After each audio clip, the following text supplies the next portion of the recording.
नवरात्र जवळ आली होती. शाळेतून घरी आल्यावर राधा विचारात पडली. आईबाबांची तब्येत ठीक नाहीये. घटस्थापना जवळ येत आहे. महेशदादा आहे, पण तो तरी एकट्याने किती म्हणून करणार. त्यामुळे संध्याकाळी तिचा नवरा प्रशांत ऑफिसवरून घरी आल्यानंतर ती म्हणाली, अहो ऐकलं का, मला नवरात्रात माहेरी जायला भेटणार नाही. मग त्याआधी 4-5 दिवस तुम्ही मला माहेरी सोडू शकता का? आईच्या घरी घट असतात, त्यामुळे घराची साफसफाई करावी लागेल. प्रशांत म्हणाला, ए बाई, तुझे डोके ठिकाणावर आहे का? मला सांग, आपल्या घरी घटस्थापना नसते का?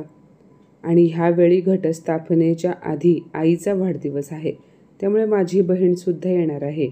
ती घरी असताना तू माहेरी गेलीस तर तिला काय वाटेल? शिवाय तुला शाळेतून सुट्टी मिळणार आहे का? आणि तू माहेरी जाऊन काय करणार आहेस? यावर राधा म्हणाली, तुम्ही माझ्या सुट्टीची काळजी करू नका. मी प्रिन्सिपल मॅडमशी बोलले आहे. मी फारशा सुट्ट्या घेत नाही, त्यामुळे त्या मला नक्की सुट्टी देतील. माझ्या आईबाबांची तब्येत ठीक नसते, त्यामुळे घराची साफसफाई त्यांच्याकडून होत नाही. आईला थोडी मदत करायची आहे आणि बरेच दिवस झाले मी भेटलेही नाही आईबाबांना, त्यामुळे सगळ्यांना भेटूनही यायचे आहे. आणि हो, मला ठाऊक आहे आपल्या घरी घट असतात, त्यामुळे मी इथली साफसफाई करून मगच जाईन. तुम्ही काळजी करू नका. आणि प्रशांत, मला सांगा, मीनाताई तर नेहमीच इकडे येतात, पण मी 1 वर्ष झालं माहेरी गेले नाही. माझे आईबाबांशी फक्त फोनवरच बोलणे होते. महेशदादा म्हणत होता की ती पुढे काही बोलणार, तेवढ्यात प्रशांत म्हणाला, झालं का तुझ्या महेशदादाचं कौतुक सुरू? तुझा महेशदादा कोणी संत वगैरे आहे का? दिवस रात्र त्याचे कौतुक चाललेले असते. माझा महेश असा आहे आणि तसा आहे. आता खूप कौतुक करतेस त्याचे, पण एके दिवशी तुझे आईबाबा सगळं त्या महेशला देऊन टाकतील, मग बस तुझ्या त्या 10,000च्या पगारावर. राधा शांतपणे म्हणाली, तुम्हाला दिसत नाही का महेश त्यांच्याजवळ राहतो, म्हणूनच आपण येथे निर्धास्तपणे राहतो. जर तो तिथे नसता तर आईबाबांची काळजी कोणी घेतली असती? प्रशांत रागाने उठला आणि म्हणाला, बरं मला सांग, तुझ्या बाबांनी जुने घर का विकलं? नवीन फ्लॅट घेण्याआधी मला विचारलं होतं का? त्यामुळे तू गप्प बस. तुझी नोकरी आणि स्वयंपाकघर सांभाळ. असे बोलून तो रागाने घराबाहेर पडला. प्रशांत गेल्यानंतर राधा एकटीच विचारात गढून गेली. तिला असे वाटू लागले, देवाने मला एक भाऊ किंवा एक बहीण दिली असती तर आईबाबांची काळजी फक्त माझ्यावर राहिली नसती. बायकोचा पगार आणि तिच्या माहेरची संपत्ती इतकंच प्रशांतला दिसतं का? घटस्थापना जवळ येत होती, पण राधाची माहेरी जाण्याची आशा काही कमी होत नव्हती. तिने अनेकदा प्रशांतला विचारून पाहिले, पण तो तिला दरवेळी नकार देत होता. तुला दिसत नाही का, मीनाताई माहेरी आली आहे आणि अजूनही तुला माहेरी जायचे आहे. तू गेलीस तर मग आईच्या वाढदिवसाची तयारी कोण करणार? असे बोलून त्याने तिला माहेरी जाऊ दिले नाही. ती स्वतःलाच समजावत राहिली. एक स्त्री कितीही यशस्वी झाली तरी तिला माहेरचे नाते जपण्यासाठी सतत संघर्ष करावा लागतो. असो. रात्री राधा सगळ्यांची जेवणं झाल्यानंतर भांडी घासून स्वयंपाकघर आवरत होती, पण तिच्या मनात विचारांचे काहूर उठले होते. तिला सतत वाटायचे की माझ्या नवऱ्याला माझे मन कधी समजणार, की नेहमी मलाच हार मानून त्याच्याशी जुळवून घ्यावे लागेल. असा विचार करून तिने दीर्घ श्वास घेतला. आणि मीनाताई आल्या आहेत तर मग त्यांना सकाळच्या नाश्त्यासाठी काय बनवायचे हे आईंना विचारायला हवे. आता सगळं आवरून मगच जाऊन विचारते. परीक्षा जवळ आल्यामुळे शाळेतून सुट्टी मिळण्याची शक्यता कमीच होती. अशा विचारात ती सासूबाईंच्या खोलीकडे जायला निघाली. राधाच्या आईवडिलांनी तिला स्वावलंबी बनवण्यासाठी चांगले शिक्षण देऊन स्वतःच्या पायावर उभे केले होते, पण तरीही लग्नानंतरच्या तिच्या आयुष्यात तिला स्वतःसाठी वेळच मिळत नव्हता. प्रत्येक गोष्टींसाठी सासरच्यांच्या परवानगीची गरज वाटत होती आणि त्याचे ओझे ती मनात बाळगत होती. सासूच्या खोलीजवळ जाताच अचानक तिच्या कानावर जे बोलणे पडले ते ऐकून ती तिथेच खोलीबाहेरच्या खिडकीजवळ थांबली. तिच्या सासू म्हणजे आशाताई म्हणाल्या, प्रशांत, तुझी बायको स्वतःला काय समजते रे? नोकरी करते म्हणजे तुला पायदळी ठेवेल का? तुला तिच्यावर नियंत्रण ठेवता येत नाही का? आणि मी म्हणते, तिच्या माहेरी काय चालू आहे हे जाणून घेणे तुझे कर्तव्य आहे. प्रशांत काही बोलणार त्याआधी त्याच्या भावाने म्हणजे प्रसादने आपला मुद्दा मांडला. दादा, आम्ही ऐकले आहे. वहिनीच्या बाबांनी त्यांचे जुने घर विकले आहे आणि त्या घराचे त्यांना चांगली रक्कम मिळाली आहे. आणि मी ऐकले आहे की वहिनीच्या आईबाबांसोबत त्यांचा चुलत भाऊ राहतो म्हणे. त्या घराच्या विक्रीतून वहिनींना देखील काही रक्कम मिळाली असेल ना? यावर प्रशांत म्हणाला, राधा म्हणत होती की तिच्या बाबांनी त्यांचे जुने घर विकून फ्लॅट घेतला आहे. मी त्यांचा एकुलता एक जावई असूनही त्यांनी मला काहीच विचारले नाही. हा सगळा व्यवहार त्या महेशला सोबत घेऊन केलेला दिसतोय.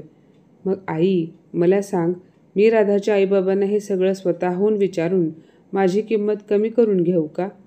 यावर प्रसाद हसत म्हणाला, अरे दादा, त्यांनी तुला काही सांगितले नाही म्हणून काय झाले? तू स्वतःहून विचारपूस करायला हवी. मला सांग, तुला जर त्या घराचे किती पैसे मिळाले हे माहिती नसेल तर तू त्यांच्याकडून तुझा म्हणजे वहिनीचा हिस्सा मागणार कसा? तो पुढे म्हणाला, आणि दादा, एक लक्षात ठेव, तुझ्या हिस्स्याचे पैसे मिळाल्यावर मला विसरू नकोस, कारण मला नवीन बाईक घ्यायची आहे. मध्येच मीना म्हणाली, दादा, प्रसाद बरोबर बोलतोय. वहिनी तुला आमच्यावर पैसे खर्च करण्यास नकार देईल, पण लक्षात ठेव, तू वहिनीचे काही ऐकू नकोस. आणि आत्ताच सांगते, ह्या दिवाळीला मला सोन्याच्या बांगड्या हव्या आहेत. आपण वहिनीच्या माहेरच्या माणसांकडून फायदा मिळवायचाच. खोलीबाहेर उभी असलेली राधा त्या तिघांचे बोलणे ऐकून सुन्न झाली होती. ती विचार करू लागली, आपलेच लोक अशा पद्धतीने विचार करत असतील असे कधीच वाटले नव्हते. ही सगळी नाती फक्त स्वार्थासाठीच आहेत का? असा प्रश्न तिला पडला. सासूच्या खोलीत जाण्याआधी कोणी पुढे काही बोलणार आहे का हे ऐकण्यासाठी ती तिथेच थांबली. शब्दांचे हे वार सहन करणे तिच्यासाठी अधिकच अवघड होत चालले आहे. पण त्यानंतर आशाताई म्हणाल्या, तुम्ही सगळे हद्द करता. अजून पैसे हातात आलेले नाहीत आणि आत्तापासून नियोजन सुरू झाले आहे तुमचे. आणि मीना, तू दिवाळीला आलीस तर इथे कधीच थांबत नाहीस. तुझ्या घरी सगळा फराळ तू स्वतः एकटी बनवतेस. इतर वेळी देखील सासरी राब राबतेस. मग तुझ्या घरचे सणासुदीला तुला सोन्याच्या बांगड्या देऊ शकणार नाहीत का? यावर मीना तोंड वाकडे करत म्हणाली, आई, त्यांना बांगड्या द्यायच्या असत्या तर त्यांनी केव्हाच दिल्या असत्या. आणि तुम्ही देखील मला माझ्या लग्नात सोन्याच्या बांगड्या घातल्या नाहीत. तुला माहिती आहे का, माझी धाकटी जाऊ तिच्या माहेरहून आलेल्या बांगड्या घालते तेव्हा मला किती वाईट वाटत असेल. मला तर असे वाटते की माझ्या माहेरचे अगदी भिकारी आहेत. आई, मला सांग, बाबांची पेन्शन येते, प्रशांत आणि त्याची बायकोही नोकरी करते, तरीसुद्धा मला सोन्याच्या बांगड्या मिळत नाहीत. मुलीचे बोलणे ऐकून आशाताईंनी हात वर केला आणि म्हणाल्या, आली मोठी शहाणी.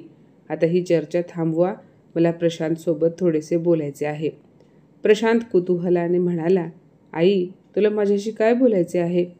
आशाताई थोड्या गंभीर स्वरात म्हणाल्या, मी विचार करत होते, आपण घराला वरचा मजला बांधून घ्यावा. उद्या प्रसादचे लग्न झाल्यानंतर त्याला त्रास होऊ नये. प्रशांत आईकडे रागाने पाहू लागला. तेव्हा त्या म्हणाल्या, अरे बाबा, असं काय बघतोय? आता तुला सांगणार नाही तर कोणाला सांगणार? सुनबाईकडे पैसे असताना आपण सगळे काळजीत आहोत हे बरोबर आहे का? जर आपल्या नातेवाईकांना हे सगळं कळलं तर ते काय म्हणतील? प्रशांत काहीसा विचार करून म्हणाला, आई, तू बरोबर बोलतेस, पण आशाताई तो पुढे काही बोलणार तर मध्येच म्हणाल्या, तुला तुझ्या सासऱ्याला विचारायला लाज वाटत असेल तर सुनबाईशी तरी बोलू शकतोस ना? तिला प्रेमाने विचार की त्यांना घर विकून किती पैसे मिळाले. अरे, ती तिच्या आई वडिलांची एकुलती एक मुलगी आहे, त्यामुळे त्यांचे जे काही आहे ते शेवटी तिला म्हणजे तुलाच मिळणार आहे. लक्षात ठेव, त्यांच्या घरावरही तुझा अधिकार आहे. प्रशांतने लगेचच आईचे समर्थन केले. तो म्हणाला, आई, तू बरोबर बोलतेस.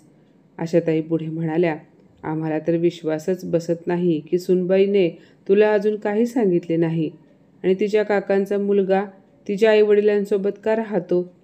प्रशांत, सावध हो, नाहीतर तो मेहुणा तुझ्या वाटणीचे सगळे घेऊन जाईल. हे सगळं ऐकून प्रशांतही विचारात पडला. तो म्हणाला, ठीक आहे आई, मी राधाशी बोलून बघतो. ती म्हणत होती की बरेच दिवस झाले ती माहेरी गेली नाही. तिला खुश करण्यासाठी उद्याच माहेरी पाठवतो. त्या निमित्ताने का होईना आपल्याला तिकडची खबरबात समजेल. प्रसाद पटकन म्हणाला, अगदी बरोबर बोलतोस दादा. तुला पैसे मिळाले तर आपल्या सर्वांचे भले होईल. प्रशांत म्हणाला, प्रसाद, मीही विचार करतोय की नोकरी सोडून स्वतःचा एखादा नवीन व्यवसाय सुरू करावा. किती दिवस दुसऱ्यांची चाकरी करत राहणार ना.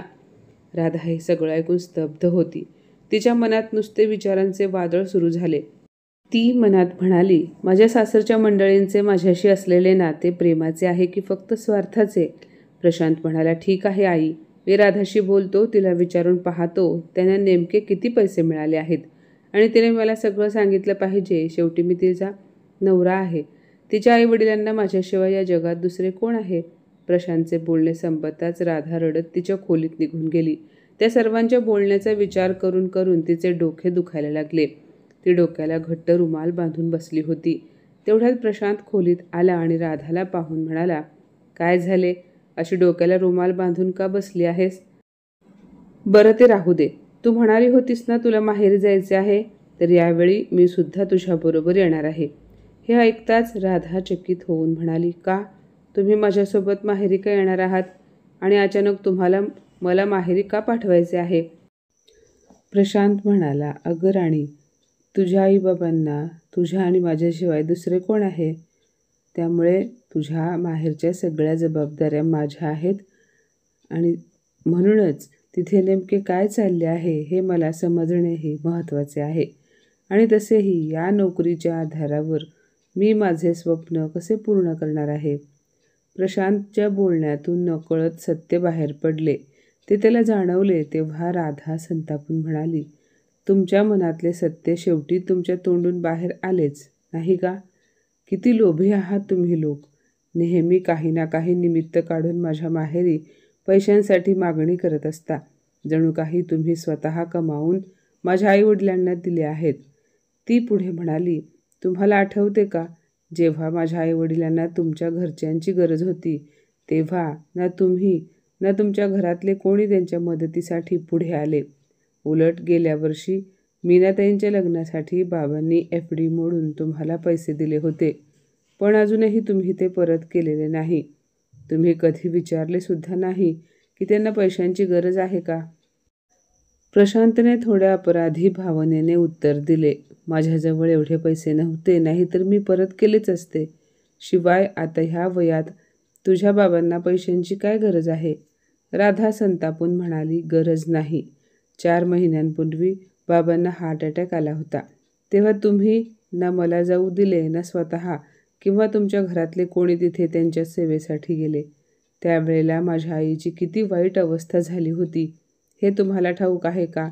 जर तेव्हा महेश वेळेवर आला नसता तर काय झाले असते याची कल्पनाही तुम्ही करू शकणार नाही.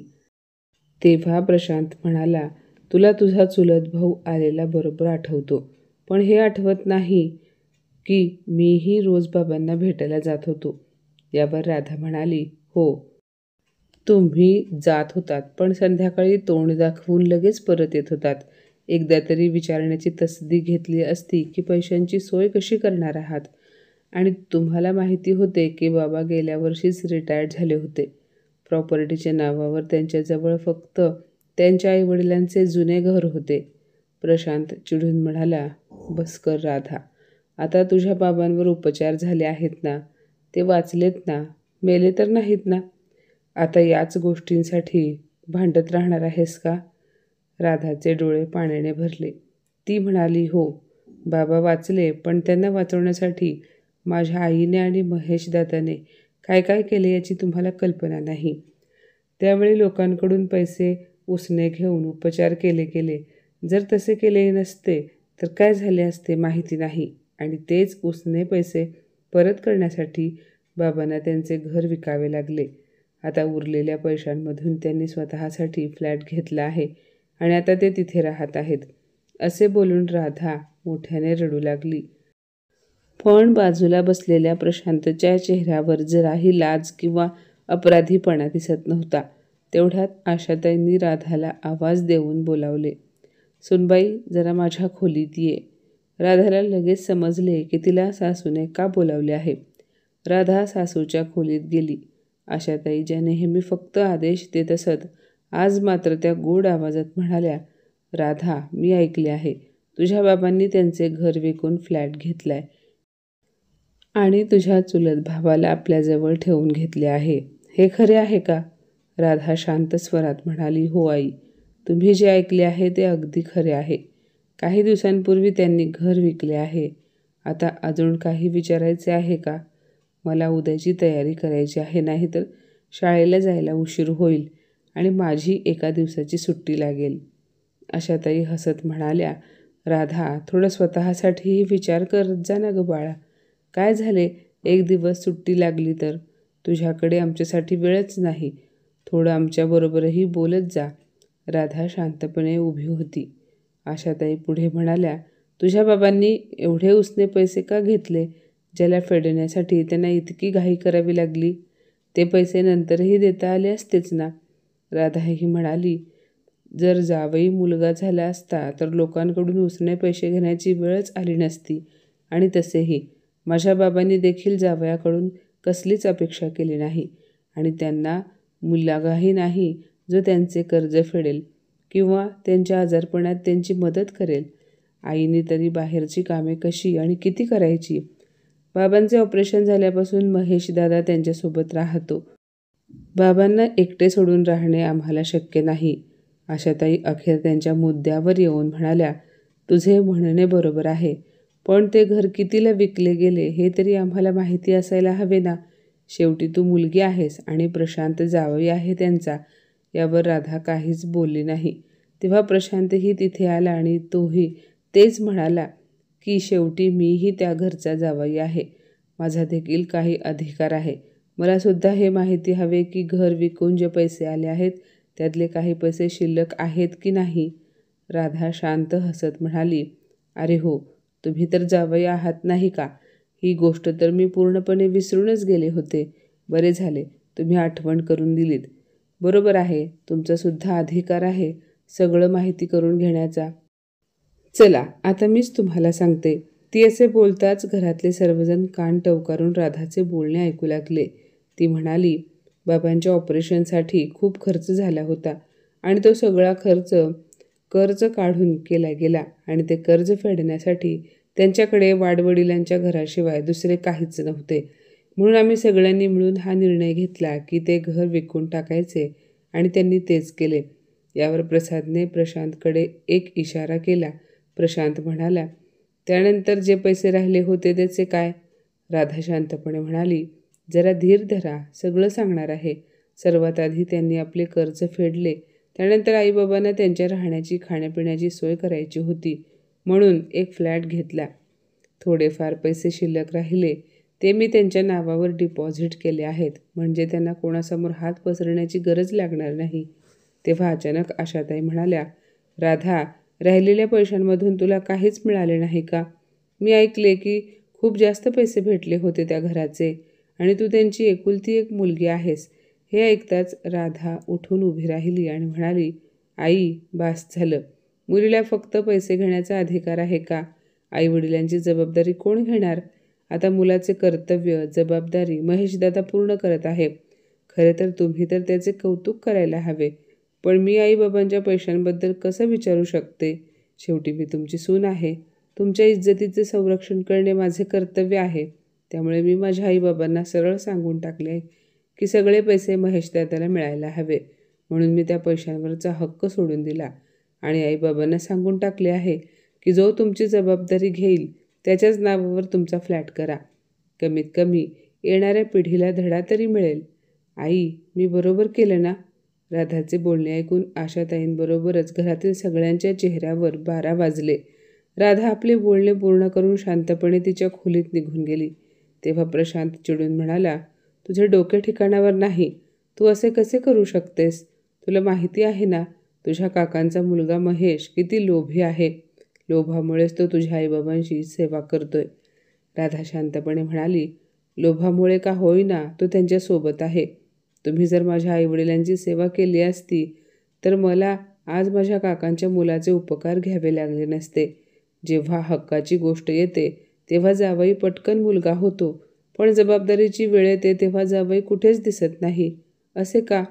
सोडून द्या त्या सगळ्या गोष्टी. आता तरी माझ्या आईबाबांची सेवा होऊ दे आणि मला त्यांच्याकडून काहीही नकोय, कारण त्यांनी मला या लायक बनवले आहे की मी स्वतःच्या पायावर उभी राहून काहीही करू शकते. आणि आणखी एक गोष्ट, माझ्या वडिलांनी मला नेहमी शिकवले आहे, दुसऱ्यांच्या पैशांवर नजर ठेवायची नाही. आपल्या कष्टाचे 2 घास खावे आणि जेवढे आपल्या नशिबात आहे त्यातच आनंदी राहावे. राधा तिचे बोलणे पूर्ण करून खोलीत निघून गेली. आज हे सर्व बोलून राधाचे मन मात्र हलके झाले होते. कारण तिने आईबाबांबद्दलचा हक्क नव्हे तर त्यांची जबाबदारी जपली होती. ती खोलीत जात असताना सासू, दीर आणि नवरा तिच्याकडे थक्क होऊन पाहत राहिले, जणू तिच्या बोलण्याने त्यांना आरसा दाखवला होता.